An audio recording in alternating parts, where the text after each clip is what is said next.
What's up guys, welcome back to the channel. I know this video is long overdue. I was supposed to do it last week, but I didn't get around to it. So today is Thursday, it's 9:30 a.m. and I have a full schedule for week 4 of ramp up. So I'm in a ramp up program, and that's anybody who comes out of IPAP. Basically you're weaned into a full schedule, so you're not going to automatically start with 20 patients a day because that would just be really horrendous. And so I am seeing 6 patients a day. I get here at between 7 and 7:10 in the morning. We have a group huddle at 7:20. Pretty much the group huddle consists of the providers, the med techs, nurses, and we just talk about who's going to be with who and like what the game plan is for the day, if anything special is going on. And then my first patient's at 7:30.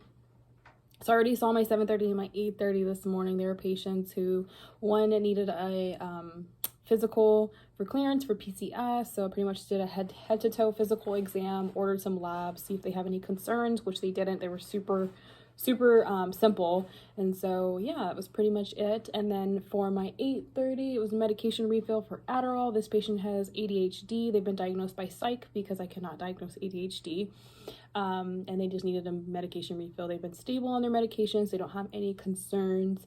So yeah, that's pretty much it so far. I'm waiting on my 9:30, which is also Adderall refill, and a 10:30, which is an Adderall refill. So it seems like today's Adderall day.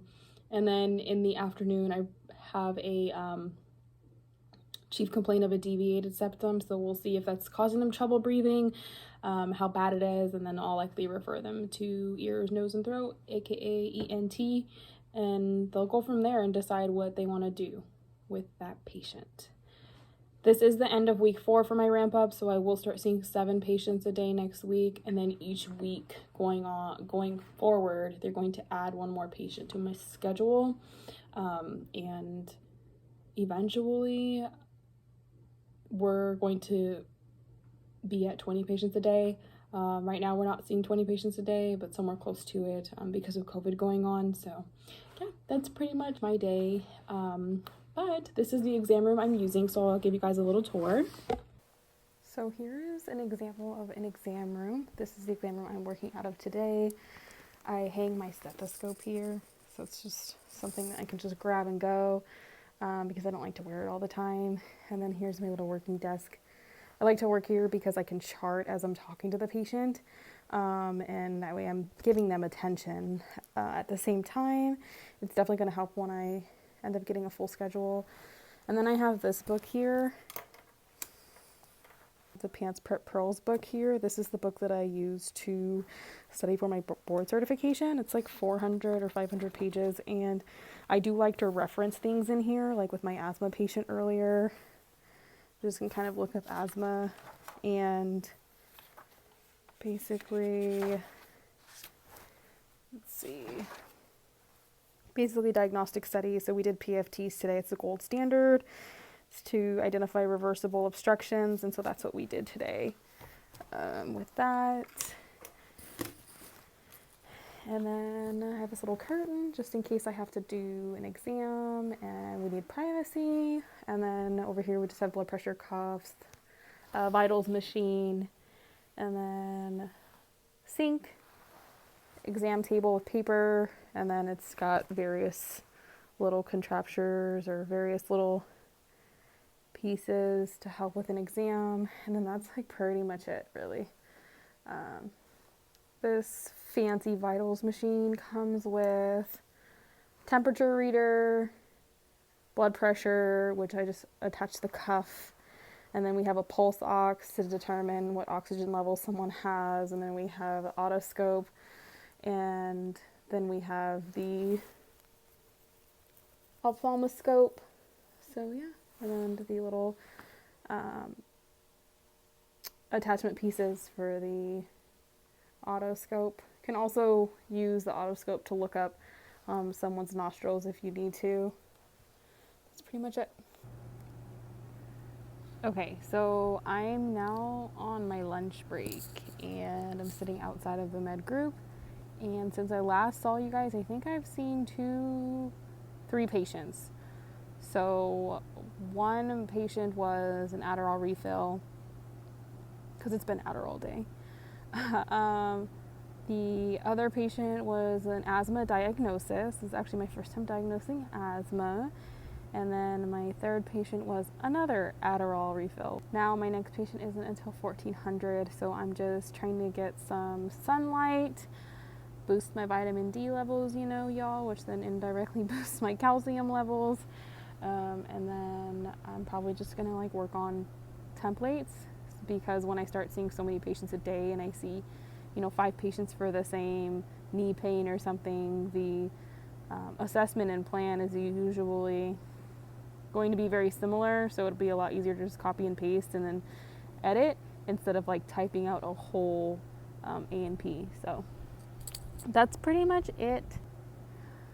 But so far, being a PA in the Air Force has been really good. I've been super grateful for the ramp-up program because it's been really helpful in easing me into a full schedule. There's so much that goes with being an Air Force PA. It's not just seeing patients, it's also learning systems and learning who's not deployable. For example, that asthma diagnosis, that patient is now on a 90-day mobility restriction, meaning if they get tasked for a deployment, a TDY or PCS, it can get approved, but there will be a little pushback because he'll need a little bit more further evaluation just to make sure that he has care wherever he's going and stuff like that.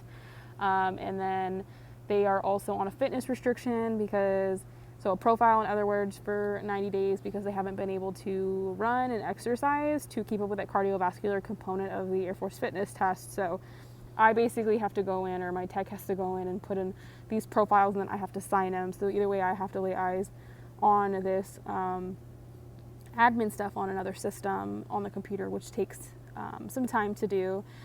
And then this person is going to need further evaluation by a board of members to decide if they're still compatible with military service, which I've seen exercise-induced asthma before get by, which this is the person's diagnosis, but it's just protocol that this board has to lay eyes on the member and the member's condition. So there's a whole lot that comes with it. And so I'm basically using this downtime to learn how to be a military/Air Force PA. So yeah, but otherwise I'm super happy. Seeing my first patient was really weird. My first prescription I ever wrote was for naproxen, which is an NSAID. So it's kind of funny because you can buy it over the counter. But seeing patients and now being by my own, I kind of feel there's this imposter phase, and if you're a healthcare provider, you definitely know what I'm talking about. Basically, you have full capabilities. You're a provider. You have full capabilities to see patients, diagnose, prescribe, refer, but you just don't feel like a provider. So that's kind of where I'm at. But it's getting better, and I'm getting better throughout the day and as each day goes by. So I'm super grateful to be here, and I really always dreamed to be here, but I never thought that I guess it seemed like a dream, and I didn't think that I would ever be here, even though I obviously was willing to put in whatever I needed to do, the time and effort to get here, but it's just kind of, part of it doesn't feel real.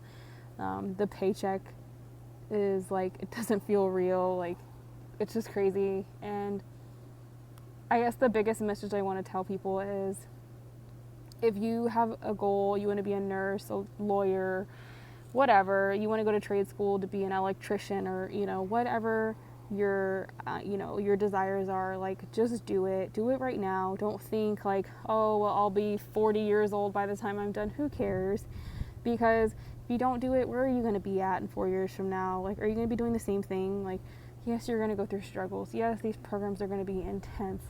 Yes, you're going to want to cry. Yes, you're going to want to rip the hair out of your head, but when it's all said and done, you are free, and you have this skill that can never be taken away from you, because money can be taken away from you, but your college education or your trade school education can never be taken away from you, and that's just a really comforting feeling, honestly.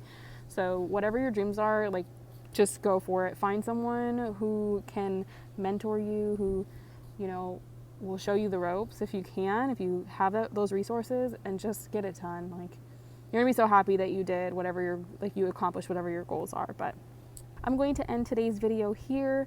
If you liked it, please give me a thumbs up. It's a free way to help me out. And then don't forget to subscribe, because most of you guys are not subscribed. If you liked this type of video, please leave a comment in the comment section below. That way I can maybe do more videos like this. I do appreciate all your guys' video ideas. It's really helpful, and I guess I've always been confused on what direction I'm going with my channel, and so I'm just gonna like post whatever. But if you guys have something you guys want me to do, I'm more than happy to do it, and I appreciate the feedback. Until next time, I'll see you guys next time.